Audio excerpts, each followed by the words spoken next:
Olá, meus queridos, mais um Estudo com Deus começando por aqui. Hoje nós viemos terminar 1 Timóteo, esse livro que é somente 6 capítulos. Por aqui no próximo vídeo a gente já começa 2 Timóteo para a glória de Deus.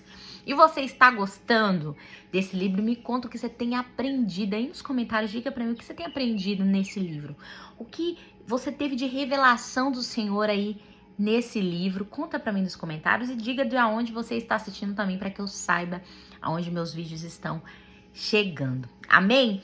E feliz com a sua presença mais um dia e bora para nossa leitura de hoje. Então eu te convido a abrir a sua Bíblia em 1 Timóteo, capítulo 5 em diante, para que a gente possa terminar esse livro hoje para a glória de Deus. Amém? Mas antes de tudo, vamos convidar o nosso amado Espírito Santo, nosso amigo e professor, para que nos ensine todas as coisas nesse dia. Amém? Feche seus olhos. Senhor Jesus, te agradeço por mais um dia. Coloco diante de ti a minha vida, a vida daquele que está assistindo esse vídeo neste momento em tua presença.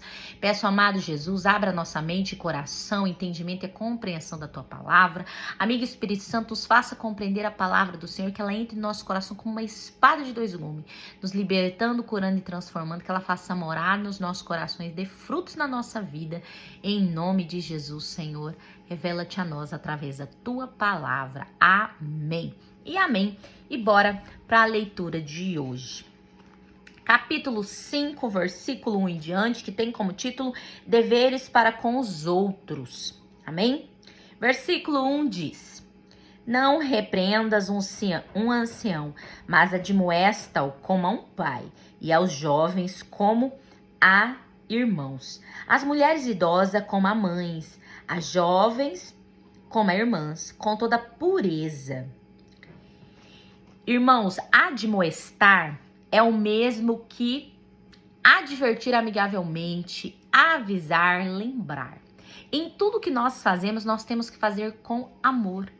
Principalmente na hora de você corrigir alguém, na hora de você lembrar, na hora de você avisar alguém, na hora de você advertir amigavelmente. Porque o nosso papel não é corrigir, é admoestar, que significa lembrar, avisar e não repreender, exortar, tananã. A nossa obrigação como irmãos é ajudar cada um a andar diante do Senhor, o fazendo lembrar das coisas, o avisando de certas situações. Amém? Continuando aqui no versículo 3 em diante, que diz: Honra as viúvas que verdadeiramente são viúvas. Mas se alguma viúva tiver filhos ou sobrinhos, aprendam eles primeiramente a exercer piedade em casa e a recompensar seus pais, porque isto é bom e aceitável diante de Deus. O amor, ele deve começar dentro de casa. Nós temos cometido um grande erro, o ser humano, de sempre cuidar, nos preocupar, não todos, mas uma grande maioria daqueles que são de fora, enquanto a gente não consegue cuidar dos de dentro. Nós não temos paciência, amor, cuidado com os de dentro.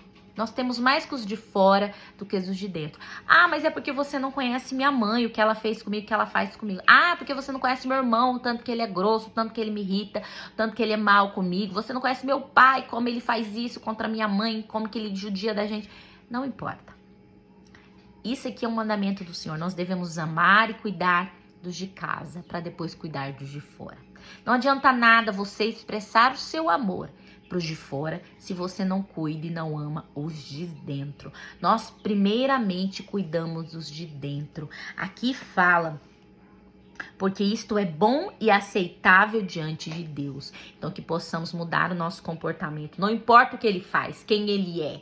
Você faz isso, o seu amor expressado a ele não é por quem ele é, porque é por causa de Cristo. É porque você recebeu tal amor, mesmo sendo indigno, e você vai expressar esse amor, mesmo ele sendo indigno, o seu pai, sua mãe e seus irmãos. Amém? Versículo 5. A que é verdadeiramente viúva e desamparada, confia em Deus e continue em súplicas e orações noite e dia. Mas a que vive em prazer está morta enquanto ela vive. Essa expressão, ela é muito forte e é muito real também, meus irmãos. É a mesma coisa de você dizer, aquele que vive em prazeres acha que está vivo, mas na verdade está morto. E é o que mais nós vemos nos dias de hoje. O que tem sido pregado de montão por aí, você tem que ser feliz. Você só tem uma vida para ser feliz. Você tem que ter o que você quer. Você tem que fazer aquilo que você gosta. Você tem que ir aos limites. Você tem que se conhecer melhor. Você tem que se permitir. E é a hora que você, muitas vezes, o homem, entra num ciclo vicioso de libertinagem. Ele se perde completamente do que é certo e correto diante de Deus. Busca a sua autossatisfação. Esquece que ele vai ter que sim dar conta disso num dia ali diante de Deus. E é a hora que a gente se perde. É a hora que o homem se perde buscando satisfazer os seus próprios desejos antes de qualquer coisa. Então, aquele que vive buscando prazeres sexuais para sua autossatisfação em várias áreas, inclusive na sexual, ele acha que está vivo, mas ele está morto. Eu não sei se você já escutou alguém falar, agora que eu tô vivo, vivendo aquilo que eu quero, fazendo o que eu desejo, agora que eu tô me sentindo vivo de verdade. Pois é só um achismo, porque verdadeiramente ele está morto. O Senhor nos chamou para morrer para nós mesmos, para que verdadeiramente fôssemos viver em vida no Senhor, para o Senhor, através do Senhor e para a glória do Senhor. Amém? Não existe felicidade nisso. Existe só uma satisfação temporária, mas na verdade depois você realmente percebe que isso não satisfaz. É por isso que o homem continua buscando e nunca chega num lugar de autossatisfação, felicidade plena. Mas ele... E assim, é algo tão terrível isso, irmão, que ele começa com prazer assim, eu vou me dar o luxo de ter isso aqui, porque eu desejo tanto. Aí como ele satisfez aquilo, aí o desejo aumenta. Não, agora eu quero outra coisa. Então eu vou me permitir somente isso. E é como as drogas. O que as pessoas que usam droga sempre falam? Eles começam por uma droga mais fraca, como a maconha, por exemplo, algo comum que você encontra mais fácil por aí. Aí daquilo já não satisfaz ele mais, ele quer mais forte. Aí ele busca o mais forte, daqui a pouco aquele que é mais forte já não satisfaz, ele quer um mais forte. É a mesma coisa nos nossos prazeres. Nós nos damos a possibilidade de viver aquele prazerzinho ali, não faz mal a ninguém, daqui a pouco você se dá o luxo, se permite viver um prazer maior. E há um prazer maior e você fica naquela busca de se autossatisfazer os seus prazeres. E você nunca está satisfeito. Nunca é o suficiente. É assim que os homens dessa terra vivem. E nós que conhecemos a Deus entendemos e sabemos que a nossa satisfação não está nas coisas da carne ou dessa vida, mas no Senhor Jesus. Amém? Continuando aqui no versículo 7, tinha me perdido já. Ordena estas coisas para que elas sejam irrepreensíveis. Contudo, se alguém não tem cuidado dos seus e principalmente da sua casa, negou a fé e é pior do que o infiel. Quando ele fala aqui que é um pior que o infiel, por quê? Porque o fiel a Deus, aquele que conhece a palavra de Deus, ele sabe as suas obrigações. E ele não faz porque ele não quer. Ele não quer morrer para ele mesmo. Ele não quer abrir mão daquilo que ele sente, daquilo que ele quer, daquilo que ele pensa. Então ele é pior. Ele é pior do que o infiel, porque muitas vezes o infiel não sabe disso, não tem conhecimento da palavra, não sabe aquilo que agrada a Deus, ele está, vamos dizer, ignorante na situação. Mas nós que conhecemos plenamente o Senhor, conhecemos a palavra de Deus, se nós agirmos assim, cuidando mais os de fora do que os de dentro, nós somos pior do que os infiéis, do que o ímpio, no caso, aquele que não conhece a Deus. Versículo 9. Não deixe que uma viúva seja inscrita na lista com menos de 60 anos. Tendo sido a esposa de um homem, tendo testemunho de boas obras. Se criou filhos, se hospedou estranhos, se lavou os pés dos santos, se socorreu os aflitos, se diligentemente praticou toda boa obra. Versículo 11. Mas recusa as viúvas mais novas, porque quando se tornarem levianas contra Cristo, se casarão, tendo já a sua condenação por haverem aniquilado sua primeira fé. E além disto, aprendem também a ser ociosas. Além disso, aprendem também a ser ociosas. No caso, essas mulheres, viúvas mais novas. Perambulando de casa em casa E não só ociosos, mas também paroleiras, intrometidas, falando coisas que não deviam. O que ele está dizendo?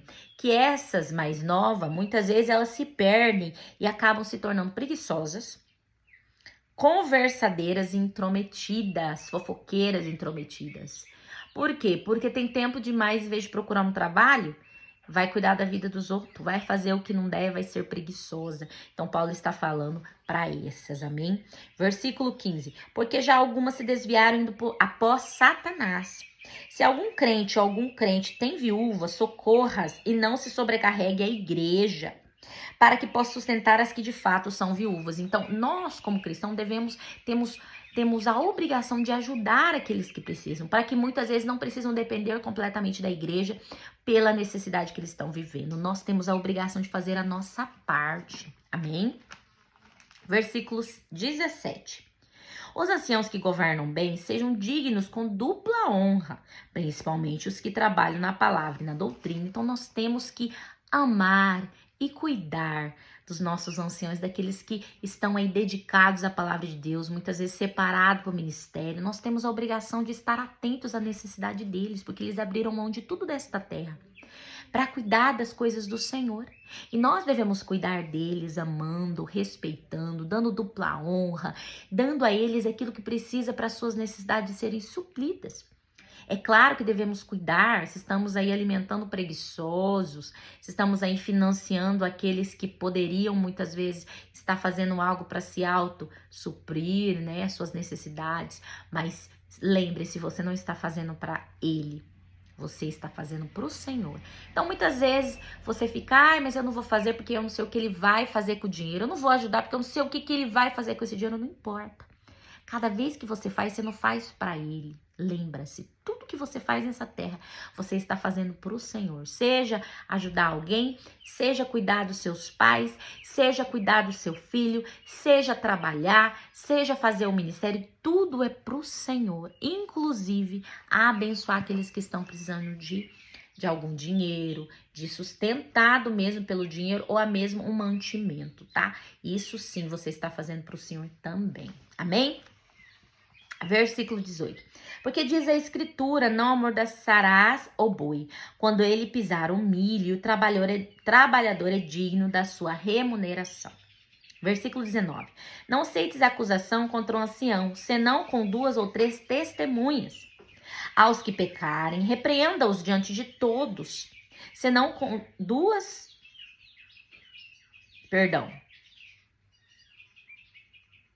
20, eu estou no 20, me perdi.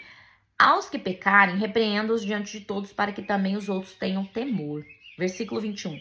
Conjuro-te diante de Deus e do Senhor Jesus Cristo e dos anjos eleitos que observam estas coisas sem preferir um antes do outro, nada fazendo por parcialidade. A nenhum homem ponhas precipitadamente as mãos, nem participes dos pecados alheios. Conserva-te a ti mesmo puro. Mais uma vez, o apóstolo Paulo está falando aqui sobre o cuidado e zelo com o ministério, com a obra de Deus. Para que aqueles que são líderes, que já têm aí um lugar no ministério, não venham pôr as mãos ali consagrando ninguém antes de eles estarem preparados, tendo zelo pelo ministério, tendo zelo pelo altar do Senhor, não entregando a qualquer um, entendendo que temos que ter um cuidado, expressando um cuidado com aquilo que vem de Deus. Amém? Versículo 23. Não bebas somente água, mas use um pouco de vinho por causa do teu estômago e das tuas frequentes enfermidades.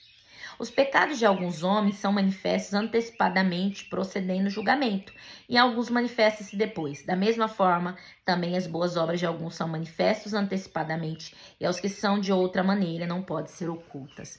Então, meus irmãos, muitas vezes você vai saber de pecados alheios, muitas vezes neste tempo. Vai vir à tona, o Senhor vai trazer à luz, mas muitas vezes você só vai descobrir quem é quem mesmo naquele último dia. Porque os homens, eles se escondem.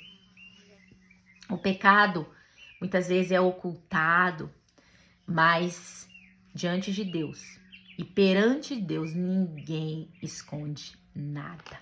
Amém?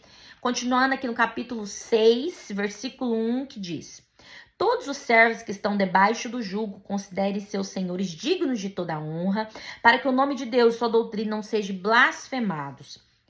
E os que têm senhores crentes não os desprezem por serem irmãos, antes os sirvam, porque eles são fiéis e amados, participantes do benefício. Estas coisas ensinam e exortam. Então, mais uma vez, o apóstolo Paulo está falando sobre o comportamento do crente.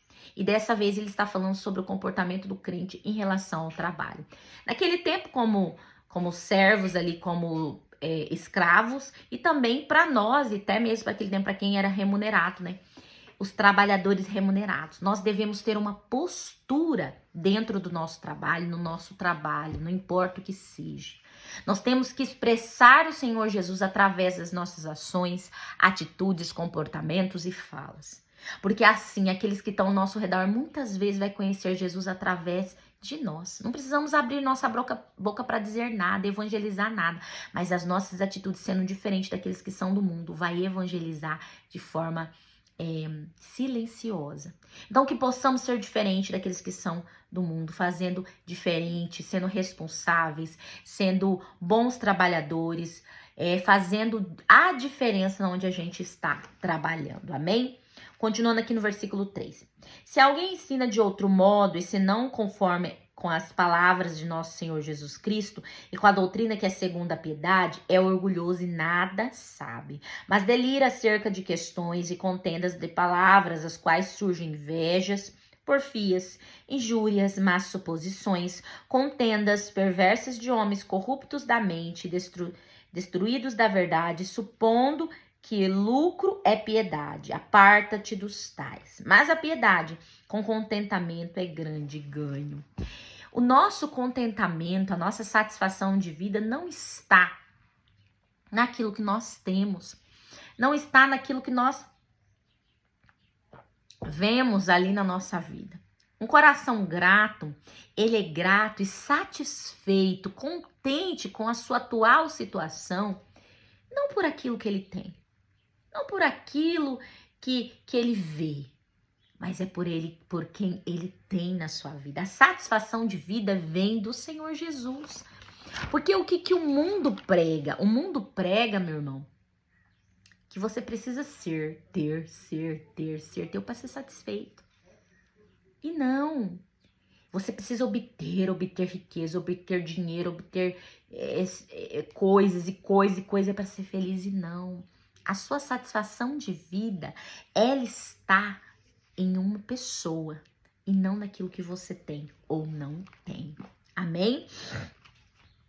Continuando aqui no versículo 7.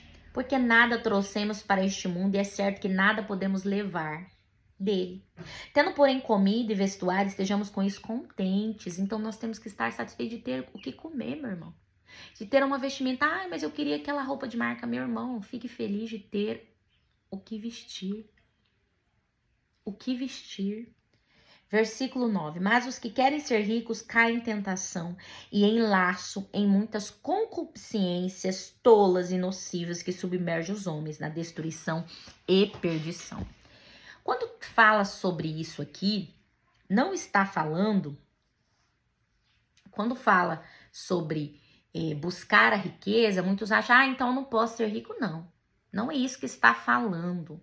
Ele fala daquele que vive em busca da riqueza. Eles caem em armadilhas, porque eles vivem em uma busca de um desejo desenfreado, descontrolado e nocivo, e que leva os homens muitas vezes a mergulhar em ruína e destruição, porque eles querem ser ricos. E eles vivem, aí eles buscam isso, passa por cima de qualquer um e muitas vezes só causa destruição aonde passa, só causa ruína aonde ele está e ruína para a sua vida. O amor excessivo pelo dinheiro não nos traz bênção, nos traz destruição.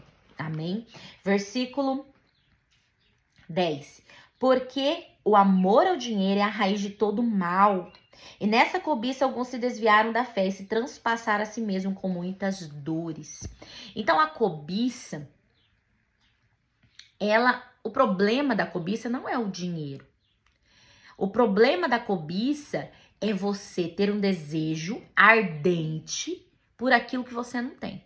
Isso é o significado da cobiça, meu irmão. É o desejo ardente por aquilo que você não tem. Então, aquele que cobiça o dinheiro, deseja ardentemente o dinheiro, ele vai fazer tudo para obter o dinheiro. Ele vai perder sua dignidade. Ele vai perder seu amor próprio, seu amor pelas pessoas para ter aquilo que ele quer. Ele se sujeita a tudo por ele. E o dinheiro passa a governar a sua vida.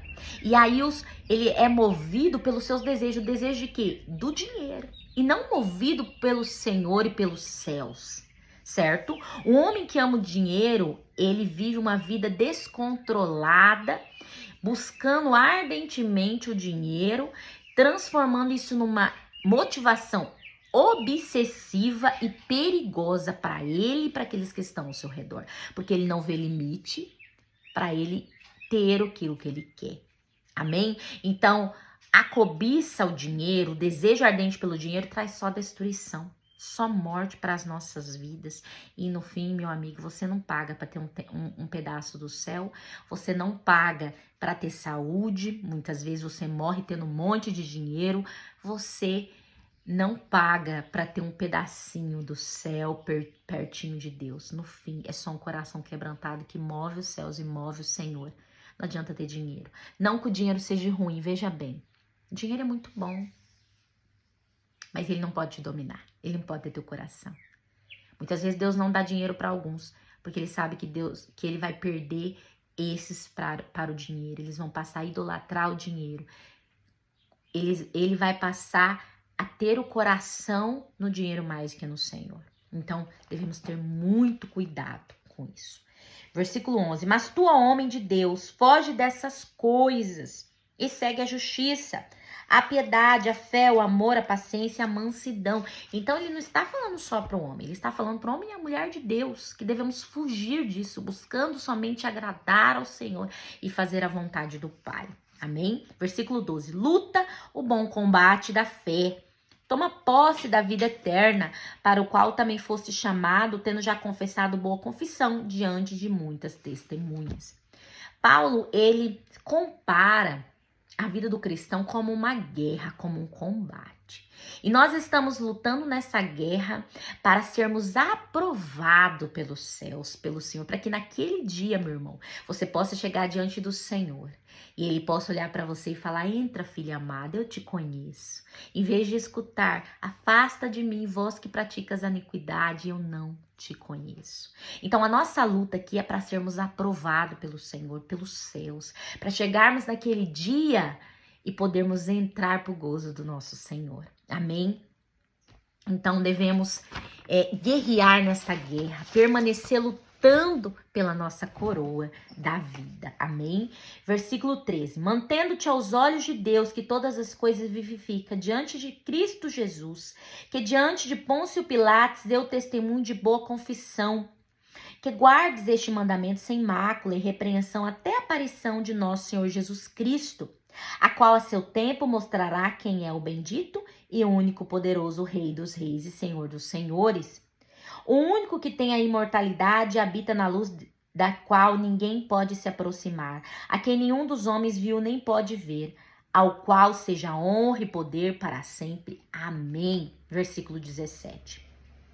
Manda aos que são ricos neste mundo que não sejam altivos, no caso orgulhosos, arrogantes, nem confiem na incerteza das riquezas, mas no Deus vivo, que abundantemente nos dá todas as coisas para deleites. Então, o apóstolo Paulo está falando aqui que aqueles que são ricos não sejam arrogantes e orgulhosos e nem confiem nas riquezas, porque o que mais acontece com aqueles que têm dinheiro, eles passam a acreditar que o dinheiro ele pode comprar tudo, ele pode oferecer tudo a ele, mas não oferece. Todas as coisas provêm do Senhor. É como eu acabei de falar, o dinheiro não compra saúde. Quantos são riquíssimos e não têm saúde? O dinheiro não compra felicidade. Quantos têm de rios de dinheiro infeliz? porque todas as coisas provêm do Senhor e não é o dinheiro que nos traz satisfação de vida, é o Senhor. Ele que nos traz felicidade, paz, Ele que nos dá todas as coisas.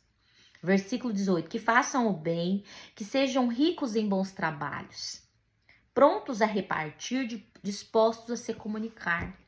Porque o que acontece muitas vezes com os ricos? Eles não querem oferecer um bom trabalho. Eles pensam, mas eu já sou rica, eu não preciso agradar ninguém. É a hora que muitos fazem aquilo que dá na telha. Não fazem um bom trabalho, fazem só o que o seu ego e coração quer. Prontos a repartir, muitos são muquiranga, mesquinho, não quer dividir aquilo que o Senhor tem dado bom agrado para ele. Dispostos a se comunicar. Eles estão tão, tão altivos, tão orgulhosos que eles não querem nem conversa. Que entesourem para si mesmo um bom fundamento para o futuro. Quando fala em tesourar,